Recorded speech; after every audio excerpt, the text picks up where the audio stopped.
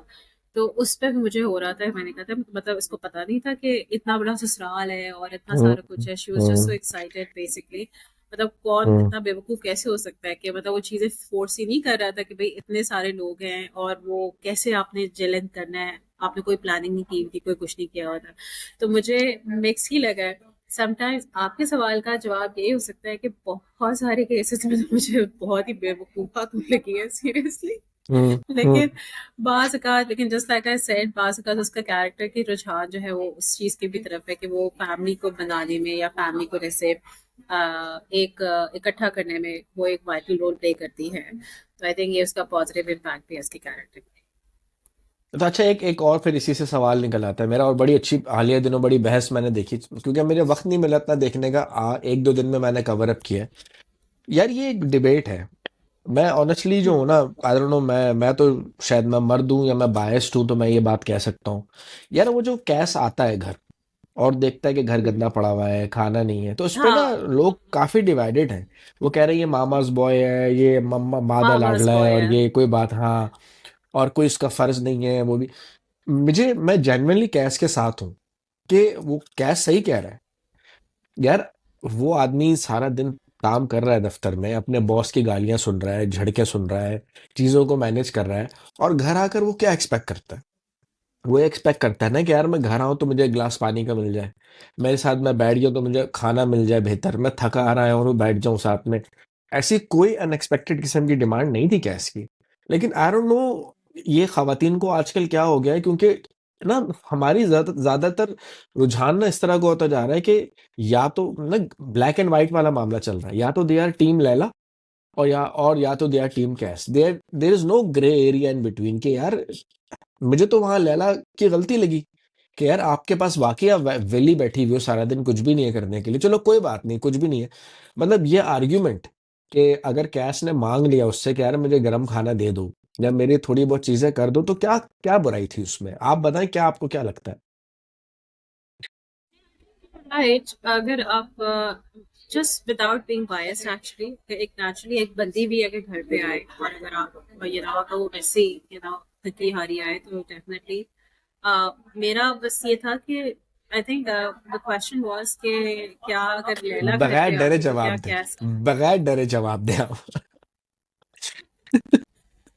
I meant to से कि उससे जब ये सारा सीन हो रहा था तो मैं यही पूछ रही थी कि मतलब what he could have done was कि मतलब वो एटलीस्ट इतना तो कर सकता था कि वो खुद काफी चीजें होती है रिजॉल्व करने की कि अच्छा चलो मैं बाहर से मंगवा लेता हूँ, या अच्छा चलो मैं let me put together something for you something like that. कौन कैश बिकॉज बनाता यहाँ घर, पे तो बस सारा टाइम ऑफिस से काम हाँ करके घर आएगा हाँ और खाना भी वो पकाए? हाँ, ऐसा ही है, हाँ ऐसा ही है, यहाँ पे आपको यार मेल और ये बीवी तो का कोई जेंडर रोल नहीं है कि आपका जो नहीं, है क्या लेकिन है। अगर आप आए पॉइंट ये घर नहीं पे है। अगर नथिंग इज रेडी तो आप खुद भी you should have had the skills तो के एटलीस्ट आप खुद नहीं तो भी एटलीस्ट वो बोल एटलीस्ट तो सकता है ना, या बोल बोल भी नहीं सकते हैं, सकता? हाँ बोल सकते हैं। मुझे ये एक्सपेक्टेशंस नहीं लगता रख है कि आई सकता थिंक वो? दोनों की, नहीं मुझे लगता है कि दोनों की गलती है। देखिए उसने ये नहीं, मतलब उसको भी चाहिए था, मुझे थोड़ा सा उस वक्त भी लैला को हो रहा था कि लैला के लिए हो रहा था कि भाई मतलब तुम्हारा हस्बैंड जो है आउट ऑफ एवरी मतलब पूरे दिन के बाद घर आ रहा है, उसको खाना नहीं मिल रहा, तुमने आराम से उसको कह दिया कि जी हम्म। मैंने खाना जला दिया बेसिकली।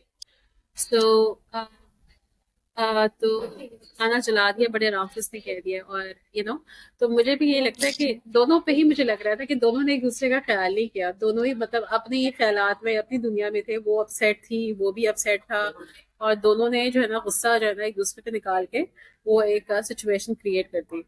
तो ये वैसे I am not being biased, लेकिन मुझे लग रहा है कि हाँ मतलब एक तो she should have been more aware कि भाई एक बंदा घर से आ रहा है तो मैं उसके लिए क्या खाना पकाऊंगी। अगर चलो मैंने जला भी दिया है तो चलो मैं बाहर से मंगवा लूँ, मुझे पता है कि जी 8 बजे उसने आना हम्म। है, उसे खाना हम्म। मांगना है, तो मैं एटलीस्ट चलो 7 बजे मैं I probably just order a takeaway और समथिंग ताकि वो आए तो एटलीस्ट खाना तो मिले। आपने वो भी नहीं किया, ठीक है। और दूसरी बात है कि वो साहब भी आए, उन्होंने भी बजाय इसके कि ये देखा कि अच्छा नहीं घर में खाना नहीं बना हुआ, तो वो उसने भी गुस्सा करके पूरी एक सिचुएशन क्रिएट की है। तो इसमें दोनों मियाँ बीवी दोनों का ही मतलब कसूर है। सो देयर इज नो वाह टीम वाह वाह। Laila, there is no team कैस, I think there is no team आप तो हियर, आई बड़ी एम सॉरी। डिप्लोमेटिक निकली यार। आपने बड़े प्यार से जो है ना वो सवाल डॉज कर दिया है। तो यार जब जब आप एक्सपेक्ट कर रहे हैं ना, यही बात मैं उन खवातीन से भी पूछूंगा कि यार आप एक्सपेक्ट कर रही हो कैस को कि कैस समझे कि लैला जो है एक ऐसी फैमिली से है जो जो एक इकलौती औलाद है जिसने कभी नहीं नहीं, जिंदगी भर इसमें ऐसा काम नहीं कुछ किया, नहीं है। ठीक है ना? हाँ, आप मतलब खवातीन एक्सपेक्ट कर रही हैं कि वो समझे, तो भाई उसको भी चाहिए कि नहीं वो ऐसी समझे। कोई बात नहीं। लैला हाँ को भी चाहिए एग्जैक्टली, कि दूसरी समझे कि बात हाँ यह है यार ये मेरा शौहर कि जो है। मैडम लैला जो है उनको बेसिक लाइफ सर्वाइवल स्किल्स नहीं है, और ये मतलब आपकी फैमिली ने आपको बहुत हाँ ज्यादा हाँ खराब हाँ। किया है। तो मुझे एकदम से उसको देख के हो रहा है कि मतलब मतलब आपको घर में सरवाइव करना नहीं आ रहा, सो मतलब अंडा तलना नहीं हाउ इज आता। दिस अंडा पॉसिबल? इज अ बेसिक मतलब थिंग। एग्जैक्ट, आप अंडा अंडा इज अ अंडा बेसिक फ्राई थिंग। कर लो आप यार। चाय बना लें, आप बेसिक, आप चावल बना लें, आप अंडा बना लें, तो मतलब बेसिकली आपने उसको दिखाया कि वो इतनी पुअर है कि जैसे वो मतलब उसमें लाइफ सर्वाइवल स्किल्स है ही नहीं। तो आई थिंक ये हाँ, एक थोड़ा सा मुझे लगा कि इसीलिए जी उसके, इसीलिए हाँ मैं कहता हूँ कि क्या एग्जैक्टली। बेवकूफ है वो इतनी, कहीं वो अक्लमंद बन जाती है कि उसको रिश्तों से बातें कर। अच्छा, ये सारी चीजें आमतौर पर उन खवातीन को पता होती हैं जो कि जॉइंट फैमिली में रहती हैं, तो वो बुजुर्गों से कैसे बात करनी है, तरीके से रहने, वो उनको आता एग्जैक्टली exactly. अब वो तो है। रही नहीं है। हाँ अब उसको हाँ, वो कैसे तो रही पता, नहीं। उसको कैसे पता कि जी मैंने कैसे जो है ना अम्मा हाँ, अब्बा से बात करनी है, कैसे उनको उस चीज इकट्ठा की रखना अकल है है। उसको। हाँ, उस चीज की हाँ अकल है इसे। जो बेसिक चीजें हैं, लाइफ सर्वाइविंग स्किल्स जो आप कह रही हैं, उसकी अकल नहीं है इसको। तो कहीं ना नहीं, कहीं आई थिंक एक और भी कहीं चीज ना थी कहीं। जिसमें एक और भी फराज, एक और भी चीज थी जिसमें अब आप देखिए basic survival skills are in question right now. मतलब वो जो है वो शी इज वॉशिंग क्लोथ्स, मतलब उसने कपड़े रखे हैं और उसने सफेद कपड़े और उसने जो है ना रंग वाले कपड़े उससे इकट्ठे डाल दिए। एक साथ ही धो दिए। अच्छा मैं ये कहती हूँ, बताओ। ये दिस इज, मैंने कहा ये आपकी एज में ये हर एक बंदी को कॉमन सेंस होती है कि यार मैंने दोनों कपड़े जो है इकट्ठे नहीं धोने हैं, ठीक। तो एक वो भी मुझे बड़ा हम्म। अजीब सा लगा। मैंने कहा मैडम को बेसिक सर्वाइवल स्किल्स आती ही नहीं है ये और मेरे वो साथ 10 लाख हुआ कपड़े है। उनको धोने भी नहीं मैं आते। बताऊं, मैं, हाँ, मैं अकेला रहता था ना, जब एक ज़माने में मैं पढ़ने के लिए बाहर गया था, जब तो मैं अकेला रहता था, तो मुझसे गलती हुई थी कि मैंने कलर्ड और वाइट दोनों को एक साथ धो दिया था। बट दैट्स अगेन कि मैं जिंदगी मैं मर था, मैंने जिंदगी में कभी भी ये काम नहीं किए थे या मैंने कुछ भी किया था। लेकिन मुझे इस चीज़ का पता था, बाद में मुझे खुद ही पता चल गया था कि अच्छा हाँ यार, मैंने देखा है कि सफ़ेद अलग और रंगीन अलग धोते हैं। मुझे अपनी गलती का एहसास एग्जैक्टली। हो गया था फौरन ही फौरन। ठीक है। लेकिन एक हाउस होल्ड में जब आप देख रहे हो चीजें, वही बात है ना कि यार या तो वो बहुत डम है, या तो वो बहुत नीचनी है, या क्या है, मेरी मतलब क्या क्या है नहीं। फिर मैंने इसका एक एक्सप्लेनेशन दिया अपने आप को, और वो एक्सप्लेनेशन मेरे हिसाब से मुझे सही लगा कि आप लैला को ना एज अ कैरेक्टर देखना बंद करें। आप लैला को वो आंख समझ के देखें जो कि ड्रामे को देख रहा है। Laila is our lens to look at things. एक खाली स्लेट है, एक कोरा कागज है लैला, जो कि हम जिस नजरिए से हम ड्रामे को देख रहे हैं। तो बेसिकली इसमें राइटिंग के बारे में मैं ये कह सकता हूँ कि शायद सरबत नजीर साहबा ये चाह रही थी कि हम लोग वो जो है ना कंक्लूजन्स ना दें कि जॉइंट फैमिली अच्छी है या बुरी है, या कौन गलत है या कौन सही है। ये हम पे छोड़ा जाए, लैला की नज़र से हम देखें कि कौन सही है और कौन गलत है। तो शायद ये वजह हो सकती है। That's the only explanation I have. But other than that मुझे लैला बड़ी अजीब सी लगी कि यार इतना अच्छा कौन होता है भाई आजकल के ज़माने में। अच्छा, फिर एक और हिमाकत कर रही है, इस चीज़ की अकल उनको नहीं है। मुझे आप बताएं, इस चीज़ की अकल नहीं है कि एक तरफ वो अपने बेटे के माँ बाप को लेने गई अपने घर। फाइन, गुड, अच्छा है, आप बहुत प्यारी हो। वो नहीं आया तो अपने माँ बाप को घर लेके आ गई। अब इतनी अकल नहीं थी इनको कि यार ये एक it would be a big issue sensitive, later. एक सेंसिटिव टाइम है। हाँ, एग्जैक्टली ये एक ये सेंसिटिव इशू। टाइम है। अब So, कल को उसका बेटा हाँ। भी सोच सकता है कि यार मेरे माँ बाप को निकाल के अपने माँ बाप को ले गई, मुझे अलग कर दिया। These are small small things. अब ये कहना है कि उसको अकल नहीं नहीं, है, चलो उसके कहीं कॉन्टेक्स्ट का वो। तो चलो वो तो आई थिंक आई अंडरस्टैंड कि वो तो कॉन्टेक्स्ट एक था ना कि वो दिखा दिया था कि जी नेबर ने अपने माँ बाप को, अपने अपने सास ससुर को निकाला था तो उसको एकदम से दिल में लग गई। तो वो एक कॉन्टेक्स्ट उन्होंने ऑलरेडी हाँ, दिखाया पॉइंट। हुआ है कि that is why she really wants to bring either of the parents, के मतलब ससुराल में से कोई आ जाए, ससुराल में से उसके सास ससुर आ जाए, उसके अपने माँ बाप आ जाए, बिकॉज दोनों जो है दोनों जगह के माँ बाप जो है वो दोनों अकेले हैं। तो हाँ, आई थिंक वो अकेले तो हैं। उन्होंने कॉन्टेक्स्ट दिखाया है लेकिन आई थिंक वंस अगेन मुझे तो समझ नहीं आई कि मतलब वो अपने माँ बाप को लेकर आई, जबकि इवेंचुअली ये दिखाया भी है कि माँ बाप आपस में डिस्कस भी कर रहे हैं कि हम लैला के घर नहीं जाएंगे हाँ, डेली बेसिस पे, एंड तो एक और पॉइंट है कि लैला के माँ बाप जो है ना, they are more independent as compare to exactly. कैश पेरेंट्स। बिल्कुल। और ये बहुत ऐसा खूबसूरत, I think this is like what hats off to the writer, I think बड़ा अच्छा कंट्रास्ट किया है कि how old age is spent basically. एक जगह माँ हाँ। बाप जो है वो कम्प्लीटली अपने तीनों बेटों पे डिपेंडेंट थे, ठीक है, they had no hmm life, hmm उन्होंने सब कुछ जमा हम्म पूंजी एवरीथिंग उन्होंने अपने बच्चों को दे दिया और अपने पास कुछ नहीं हम्म रखा। और हम्म एक जगह दोनों इंडिपेंडेंट माँ बाप हैं, वो अपनी लॉन्ग ड्राइव प्लान कर रहे हैं, वो एक एक वो उसको कंसोल कर रहा है कि जैसे world tour you know plan हम कर रहे हैं। आपस, हम लोग वो एक्टिविटीज करेंगे जो कि हम नहीं कर पाए अपनी नहीं की, मसरूफियत की हाँ। वजह से। हम शहर को हम्म। एक्सप्लोर करेंगे। So this was a very positive एक पर्सपेक्टिव कि एक तो आपने ओल्ड एज, रिटायरमेंट और ये सारी चीजों को हम बड़ा इसको खौफ की नजर से देखते हैं, जिस तरह के लैला की माँ को, जो तजीन हुसैन को दिखाया है कि she is nervous, she is depressed, कि मैं किसी काम की काबिल नहीं रही, सारा कुछ। तो ये वाकई में औरतों को होता है। और ये as soon as you like cross 60 plus, और जब आप देखते हैं कि आपके बच्चों की शादियां हो गई हैं या आपके बच्चे जैसे बाहर गए हैं, तो ये आई एम श्योर ये काफी लोगों को ओल्ड एज में अपनी उसमें होता होगा कि जी अब मैं क्या करूँ, मेरी तो लाइफ ही जैसे खत्म हो गई, so I don't have anything else to do. तो एक बड़ा पर्सपेक्टिव, बहुत अच्छा पर्सपेक्टिव दिखाया है कि मतलब your life doesn't end there, it actually starts from there basically. तो मैं आई थिंक ये दोनों ओल्ड एज का कंट्रास्ट बहुत अच्छा दिखाया है, जिसमें हिकमती तौर पे अगर हम इसको लेना, तो इसके बहुत अच्छा एक मैसेज है कि यू नो ये भी, इस तरह भी एक ओल्ड एज या रिटायरमेंट का प्लान आपका हो सकता है। ये ना, इस पे मेरा बड़ा क्लियर स्टांस है। और ये स्टांस ना मैं उन सबको कहीं ना कहीं मैं जोड़ूंगा दो चीजों से। वो ये है कि जब, क्योंकि हमारे माशरे में ना एक्टिव लाइफ, हेल्थ, इन चीज़ों का कॉन्सेप्ट कोई है नहीं।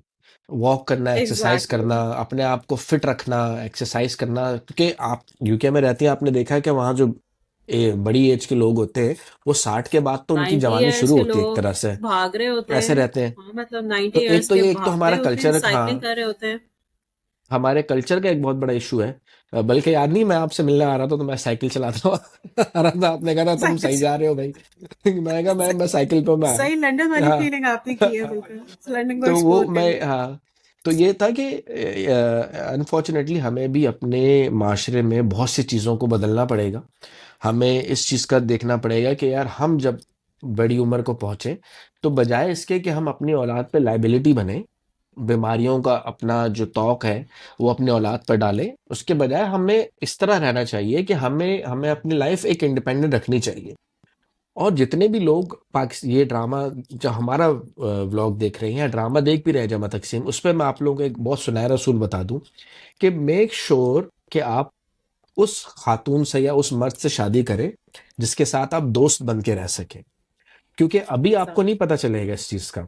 जब आप बूढ़े हो जाएंगे, then you would have so much to talk to your spouse. जब आपकी उम्र ज्यादा हो जाएगी, आप प्लान कर सकेंगे, आपस में घूमने फिरने जा सकेंगे, एंजॉय कर सकेंगे एक दूसरे की कंपनी, जब आपके बच्चों की शादी हो चुकी होगी। तो मेरा तो बड़ा क्लियर स्टैंड है महावेश इसके ऊपर कि आप जब अपने बच्चों की शादियां कर दें, तो कम से कम इतना कर लें कि आप उनको बोलेंगे भाई तुम्हें मैंने पढ़ा दिया, तुम्हें मैंने लिखा दिया, ये जी तुम्हारी नौकरी, हमें तुम्हारे पैसे की जरूरत नहीं है, हमारे पास अपना बहुत है, बल्कि उल्टा हमसे ले लो अगर तुम्हें चाहिए हो। और अपनी ज़िंदगी एंजॉय करो, साथ में रहना है साथ में रहो, अलग रहना है अलग रहो।